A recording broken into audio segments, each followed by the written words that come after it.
예, 돈이 되는 생각 머니너치입니다. 오늘 제가 살펴보려고 하는 코인은 GRS, 그로스톨 코인인데요. 기본적으로는 P2P 결제 수단을 주요 기능으로 지향하는 그런 코인입니다. 이거는 홈페이지를 보니까 본인들 코인에 대해서 설명을 쭉쭉쭉쭉 해놓은 게 있습니다. 그것부터 먼저 좀 살펴볼게요. 먼저 2014년 3월 22일에 론칭을 했다고 하고, 그리고 최초로 세그윗과 템루트를 했다고 크게 강조를 하고 있습니다. 그 다음으로는 뭐 다양한 기능을 갖고 있고, 여러 그 OS에서 구동한다, 뭐 또 가스비가 적다, 뭐 이런 이야기를 하고 있고, 또 3개월마다 뭐 개발 소식을 전해주겠다는 내용도 하면서 또 뭐 세그윗과 가스비 뭐 그런 내용들을 이야기를 하고 있습니다. 본인들이 이렇게 설명을 쭉 했던 걸로 봐서는 이것만 제대로 이해를 하면 이 그로스톨 코인이 어떤 코인인지를 잘 이해할 수 있지 않을까 싶어서 조금만 더 구체적으로 살펴봤습니다. 먼저 본인들이 최초로 세고잇과 템루트를 했다고 했으니까 세고잇을 먼저 좀 살펴봐야겠죠. 세고잇은 세그리게이티드 위트니스 라고 해서 우리말로 굳이 해석을 하면 뭐 분리된 증인 뭐 요런 건데, 이렇게 직역하면 무슨 말인지 더 어려워지고요. 비트코인 한 블록당 약 1메가바이트 정도의 용량이 되는데, 거기 안에는 작업 작업 내용이라고 해야 되나? 어쨌든 거래 정보, 거래 내용이 들어가 있고, 또 하나 서명이 들어가 있습니다. 서명이 있어야지 나도 오케이 너도 오케이 해서 서로 상방향 간에 이제 오케이 그런 게 되기 때문에 서명도 매우 중요한데, 문제는 거래 내용이 엄청나게 많은 공간을 차지하여야 함에도 불구하고 서명이 꽤 많은 공간을 차지하고 있다고 합니다. 그러다 보니 블록 자체가 이제 약간 뭐 무거워진다고 해야 되나요? 이제 뭔가 거래 내역과 뭐 그런 정보를 전달하고 처리하는 연산 과정에서 시간이 더뎌지게 되고 조금씩 문제가 발생을 하게 되는 거죠. 그래서 개발한 방법이 바로 이 중에서 서명에 대한 부분만, 기능만 따로 빼고 서명이 차지하고 있던 공간을 그대로 작업 내용, 뭐 어떤 데이터 저장, 거래 내용을 저장할 수 있는 그런 공간으로 전환을 한 겁니다. 그러면 당연히 서명에 기능은 따로 분리를 했기 때문에 기능은 또 살아 있고, 작업 뭔가 거래 내용이 훨씬 더 많은 공간에서 기능을 할 수 있기 때문에 여러 가지 뭐 속도 면이라든지 뭐 저장 면이라든지 매우 유리하게 작용을 할 수 있는, 그래서 비트코인을 서로 이제 거래하고 활용하는 데 있어 가지고 매우 효율성을 높인 그런 기능이라고 할 수 있는데요. 이거를 2017년 1월에 처음으로 했다고 합니다. 일단 최초로 했다는 것은 뭔가 기술력이 받쳐줬다는 그런 말이겠죠.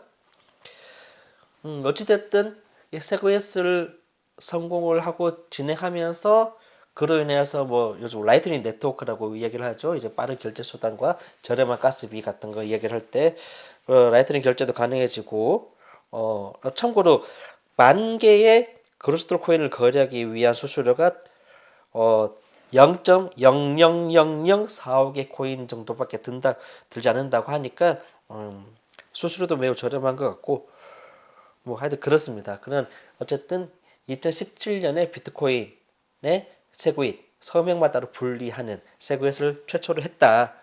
뭐 자랑할 만하겠죠. 그 다음에 얘네들이 또 세그윗과 동시에 템루트도 강조를 했는데, 템루트는 좀 고민을 할 필요가 좀 많이 있는 것 같습니다. 이게 2018년에 비트코인의 코어 개발자인 그렉 맥스웰이 처음 제안한 것으로 알려져 있는데요. 말은 그렇습니다. 이제 블록체인 상에서의 모든 트랜잭션에 보이는 방식이 똑같게, 이 말을 조금 쉽게 풀어주면 그냥 누가 어떻게 트랜잭션을 하는지 저는 구분할 수 없게끔, 이걸로 해서 뭘 얻느냐? 누가 누군지를 구분할 수 없기 때문에 프라이버시가 매우 강화된다라고 표현을 하고 있습니다. 자, 어떻게 보면 개인 프라이버시가 강화된다고 했을 때 뭐 좋은 거 아니야 라고 해석을 할 수도 있고 그렇게 해석하는 사람도 많을 수도 있습니다. 하지만 저는 생각이 완전 반대인 게 내가 누군가에게 송금을 할 때 익명으로 송금을 할 수 있다. 나의 존재를 밝히지 않고 돈을 보내는 사람의 정체를 공개하지 않고도 돈을 보낼 수 있다. 이거를 이 블록체인 쪽에서는 사무라이 지갑, 사무라이 월렛이라고도 표현을 하죠.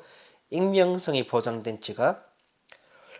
자, 돈을 보낼 때 누군지 밝히지 않고 돈을 보낸다고 했을 때 가장 걱정되는 점이 바로 문제가 있는 돈이면 어떡합니까?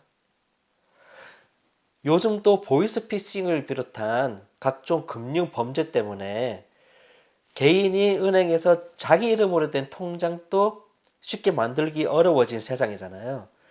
근데 은행에서도 일부러 만들어주지 않는 게 아니라 은행 입장에서도 자기들 계좌가 많아지면 좋은 거죠. 하지만 범죄에 악용될 수 있는 그런 소지가 너무 많기 때문에 은행에서 할 수 있는 최대한의 규제가 바로 계좌를 덜 개설해 주는 거니까. 근데 익명성이 보장된 거래다. 누가 돈을 보내는지는 모른다.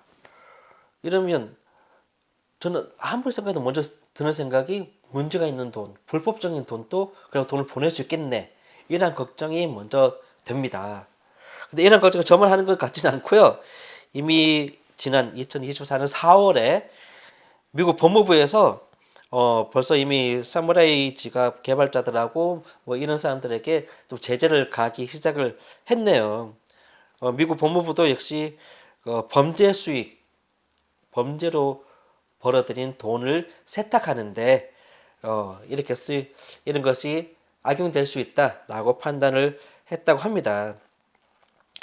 그래서 이런 부분에 대해서 좋은 말로 하면 프라이버시 강화지만 아직까지는 그런 범죄에 대한 대응책이 얼마나 잘 완비되어 있는지 그리고 이것을 사용하는 사람들이 얼마나 건전하고 깨끗한 마음으로 활용을 하는지는 참 많은 고민이 좀 필요할 것 같다라는 생각이 들고요. 세 번째는 매 3개월마다 개발 과정을 공개한다고 했습니다. 이런 의도와 발표는 일단 칭찬을 하는 거죠. 왜냐하면 신뢰도 향상을 위해서 우리 코인 믿으세요. 우리는 이렇게 계속 기술 개발도 하고 있고 뭐 이렇게 계속 뭐 여러 가지 다른 활동도 하고 있습니다. 그래서 우리는 계속 더 뭐 성장 발전할 것입니다라고 알려주면 참 좋은데 문제는 최근에 소식이 별로 없어요. 여기서 약간 좀 기분이 좀 약간 그랬는데 소식을 좀 많이 알려주면 좋겠지만 소식이 별로 없네요.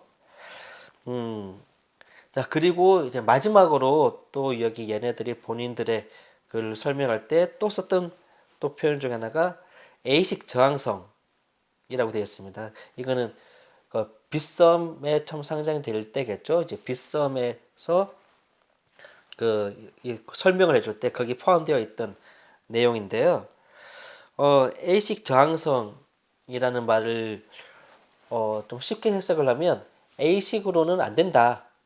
A식에는 저항이 있어서 안 된다라는 말인데 이게 무슨 말이냐면 아시는 분 알겠지만 모르시는 분들을 위해서 약간 조금 쉽게 설명을 하면 2008년 비트코인이 처음 등장했을 때 모두 다 그냥 CPU 방식으로 채굴을 했습니다.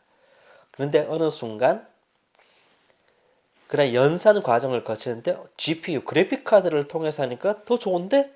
라는 것을 알게 된 거죠. 그래서 한때는 GPU 방식으로 쭉 이제 채굴을 많이 했는데 그러다 보니까 또 누가 생각을 했습니다. 그러면 어차피 이걸 채굴용으로 사용할 컴퓨터라면 다른 기능 싹 다 빼고 채굴을 위한 연산만을 하는 그런 기능만 있으면 되지 않아? 라고 누가 생각을 한 거죠. 그렇게 해서 개발된 게 바로 ASIC입니다. 이게 Application Specific Integrated Circuit. 우리말로 하면 주문형 반도체 이렇게 해석이 된다고 하는데 이거는 채굴 만을 위해서 만들어졌기 때문에 우리가 흔히 컴퓨터에서 사용하는 다른 기능은 꽝이고 그냥 채굴에만 특화되어 되는데 이렇게 되다 보니까 또 문제가 뭐냐면 이 ASIC을 만드는 제조사랑 ASIC을 갖고 있는 사람이랑 이제 그런 사람들에 의해서 어느 정도 채굴이 독점화돼 버린 거죠. 이 말은 2008년에 처음 블록체인이 등장했을 때, 비트코인이 처음 등장했을 때 탈중앙화를 이야기했던 것과 완전 반대되는 개념이기 때문에 여기에서 ASIC 이것 좀 아닌 것 같아 라고 반발하는 세력이 나타났고 그래서 비트코인을 제외한 나머지 특히 알트코인들 중에서 특히 이더리움이 앞장서서 이더리움을 대표되는 알트코인들이 ASIC 이런 거 하지 말자 라고 하면서 다시 GPU 채굴 방식으로 많이 돌아가기도 했습니다. 이때가 바로 2017년 정도인데 엔비디아가 갑자기 급성장을 하면서 한때 GPU 그래픽 카드 대란이 막 났던 그게 바로 이제 ASIC 말고 우리 다시 그냥 GPU로 돌아가자 해서 확 몰렸던 그 시기가 이때라고 보면 되겠습니다.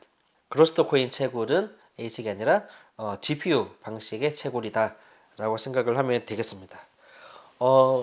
오늘은 그로스터 코인이 어떤 코인인지를 살펴보다 보니까 좀 용어 공부를 좀 많이 하게 되었는데요. 물론 저보다 훨씬 더 잘 아시는 분들도 계시겠지만 좀 처음 들어보시는 분들도 계실 거고요.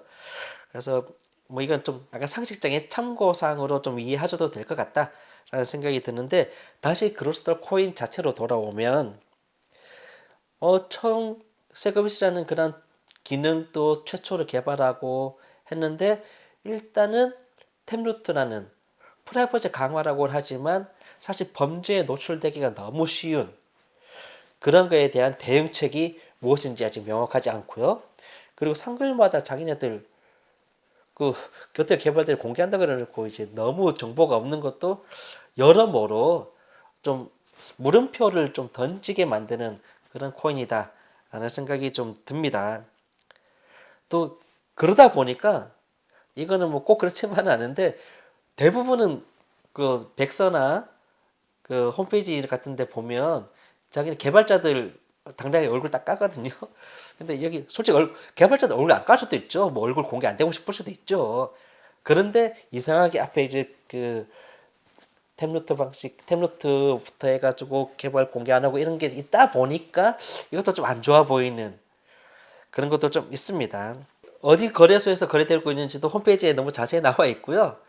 참고로 업비트에서 약 95% 정도의 거래, 그리고 비스에서 약 5%의 거래. 그러니까 전체 99% 이상의 거래가 업비트, 비스에서 일어나고 있다. 이 정도도 참고로 알아두시면 좋을 것 같습니다.